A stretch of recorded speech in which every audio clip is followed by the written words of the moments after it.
Hello, this is Rick Guptill, and this is another RoboSim Pro video on JVs, joint vectors, and solutions, ARM solutions. So this is typically if you have a 6-axis industrial robot, there are multiple ARM solutions for every position it can be. It depends on the actual construction of the robot, but there's up to 8.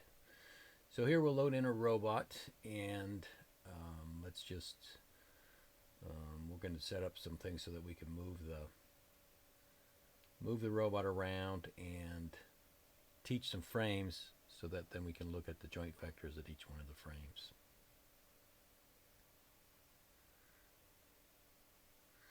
Alright, so let's see, we're moving in X, Y, and we have it in jump mode. The robot's going to jump there.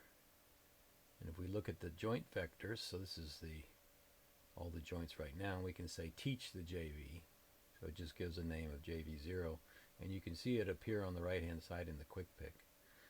So we just use that as a way to save a joint vector. You can use those to move to in paths also as VS.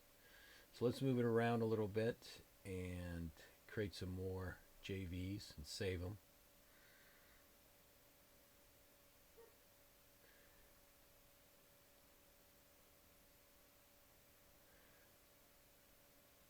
And then let's notice that as the robot moves, you see that the yellow is where it's moved, okay?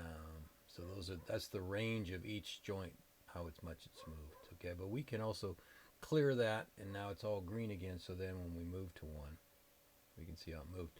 Now here's the ARM solutions, 3 and 7 in this case. Usually we just label them 1 through 8.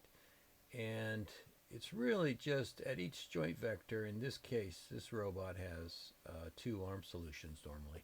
And it's really this wrist flip. You can see the wrist flips and then joints 4, 5, and 6 adapt. And really it's just joint 5 being plus or minus. And it's the joints 4 and 6 compensating for that. So we can clear it and we can click on these. So a lot of times you'll see that when you're programming, you want to either select the ARM position, the ARM solution I should say, 3 or 7, or you can set the JV exactly. When you set the JV, it implicitly tells you what ARM solution it should be.